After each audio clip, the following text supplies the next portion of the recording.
নমস্কার, হরে কৃষ্ণ, রাধে রাধে। সকল ভক্তগণকে আমার শ্রী শ্রী কৃষ্ণ মহিমা রাধা মদন গোপাল জিও চ্যানেলে স্বাগত জানাই।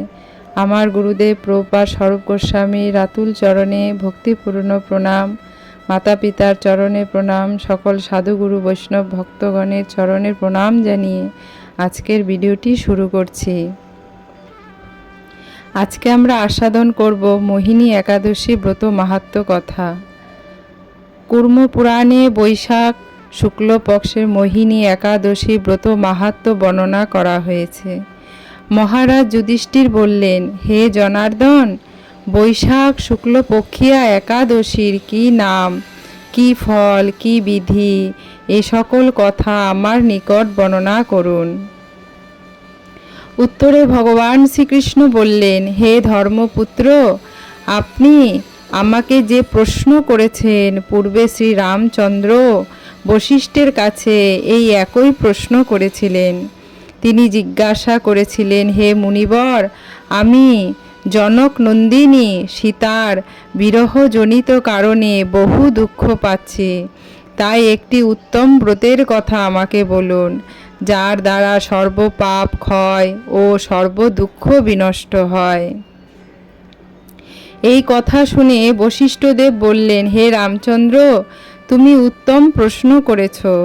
যদিও তোমার নাম গ্রহণে মানুষ পবিত্র হয়ে থাকে, তবু লোকের মঙ্গলের জন্য তোমার কাছে সর্বশ্রেষ্ঠ পরম পবিত্র একটি ব্রতের কথা বলছি। বৈশাখ মাসের শুক্লপক্ষিয়া একাদশী মোহিনী নামে প্রসিদ্ধা। এই ব্রত প্রভাবে মানুষের সকল পাপ, দুঃখ ও মোহজাল অচিরেই বিনষ্ট হয়। তাই প্রতিটি মানুষের উচিত সকল পাপ ক্ষয়কারী ও সর্বদুঃখ বিনাশিনী এই একাদশী ব্রত পালন করা। একাগ্র চিত্তে তার মহিমা তুমি শ্রবণ করো, এই কথা শ্রবণ মাত্রই সমস্ত পাপ বিনষ্ট হয়। পবিত্র সরস্বতী নদীর তীরে ভদ্রাবতী নামে এক সুশোভনা নগরী ছিল। চন্দ্রবংশজাত ধৃতিমান নামে এক রাজা সেখানে রাজত্ব করতেন। সেই নগরীতেই ধনপাল নামে এক বৈশ্য বাস করতেন। তিনি ছিলেন পুণ্যকর্মা ও সমৃদ্ধশালী ব্যক্তি। তিনি নলকূপ, জলাশয়, উদ্যান, মঠ ও গৃহ ইত্যাদি নির্মাণ করে দিতেন। তিনি ছিলেন বিষ্ণুভক্তি পরায়ণ ও শান্ত প্রকৃতির মানুষ। সুমনা, ধূর্তিমান, মেধাবী, সুকৃতি ও দৃষ্টবুদ্ধি নামে তার 5 জন পুত্র ছিল। পঞ্চম পুত্র দৃষ্টবুদ্ধি ছিল অতি দুরাচারী। সে সর্বদা পাপ কার্যে লিপ্ত থাকত। পরশ্রী সঙ্গ, বেশ্যাসক্ত, লম্পট, দ্রুত ক্রীড়া প্রভৃতি পাপে সে অত্যন্ত আসক্ত ছিল। দেবতা, ব্রাহ্মণ, পিতা মাতার সেবায় তার একবারই মতি ছিল না। সে অন্যায় কাজে রত, দুষ্টু স্বভাব ও পিতৃধন ক্ষয়কারক ছিল। সবসময় সে অভক্ষ ভক্ষণ ও সুরাপানে মত্ত থাকত। পিতা ধনপাল একদিন পথ চলছিলেন। হঠাৎ তিনি দেখতে পেলেন দুষ্টবুদ্ধি এক বেশ্যার গলায় হাত রেখে নিঃসংকোচে ঘুরে বেড়াচ্ছে। তার নির্লজ্জ পুত্রকে এভাবে চৌরাস্তায় ভ্রমণ করতে দেখে তিনি অত্যন্ত মর্মাহত হলেন। এই কুস্বভাব দর্শনে ক্রুদ্ধ হয়ে তিনি তাকে গৃহ থেকে বার করে দিলেন।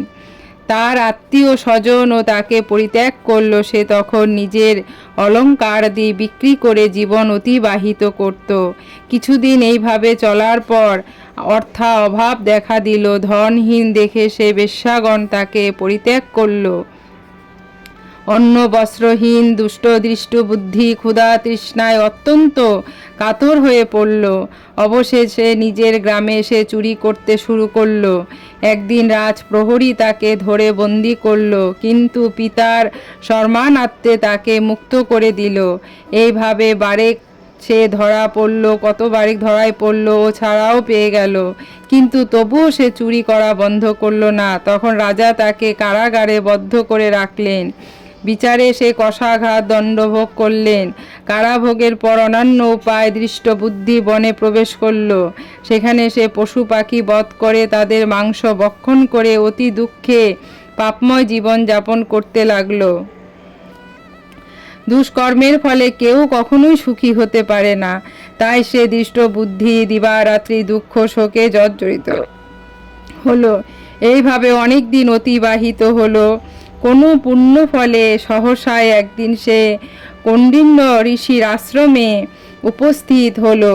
বৈশাখ মাসে ঋষিবর গঙ্গা স্নান করে আশ্রমের দিকে প্রত্যাবর্তন করেছিলেন। সখাকুল দৃষ্টবুদ্ধি তার সম্মুখে উপস্থিত হলো। ঘটনাক্রমে ঋষির বস্ত্র হতে এক বিন্দু জল তার গায়ে পড়ল। সেই জলস্পর্শে তার সমস্ত পাপ দূর হলো। হঠাৎ তার শুভ বুদ্ধির উদয় হলো। ঋষির সামনে সে কৃতাঞ্জলি পুটে প্রার্থনা করতে লাগলো, হে ঋষি শ্রেষ্ঠ, যে পুণ্য প্রভাবে আমি ভীষণ দুঃখ যন্ত্রণা থেকে মুক্তি লাভ করতে পারি তা কৃপা করে আমাকে বলুন। ঋষিবর বললেন, বৈশাখ মাসের শুক্লপক্ষে মোহিনী নামে যে প্রসিদ্ধ একাদশী আছে, তুমি সেই ব্রত পালন করো।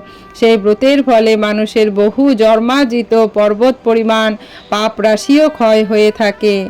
মহামুনি বশিষ্ঠ বললেন, কৌণ্ডিন্য ঋষির উপদেশে শ্রবণ করে প্রশান্ত চিত্ত দৃষ্ট বুদ্ধি সেই ব্রত পালন করল। হে মহারাজ, রামচন্দ্র এই ব্রত পালনে সে নিষ্পাপ হলো, দিব্য দেহ লাভ করল। অবশেষে গরুড়ে আরোহণ করে সকল প্রকার উপদ্রব্যহীন এবং বৈকুণ্ঠ ধামে ভ্রমণ করল।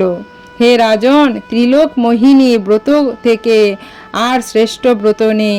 যজ্ঞ, তীর্থস্থান, দান ইত্যাদি কোনো পুণ্য কর্মই এই ব্রতের সমান নয়। এই ব্রত কথা শ্রবণ কীর্তনে সহস্র গোদানের ফল লাভ হয়। হরি বল, রাধে রাধে। সকল ভক্তগণ আপনারা ভিডিওতে লাইক, শেয়ার, সাবস্ক্রাইব করবেন। হরে কৃষ্ণ, রাধে রাধে। সবাই ভালো থাকবেন। হরি বল।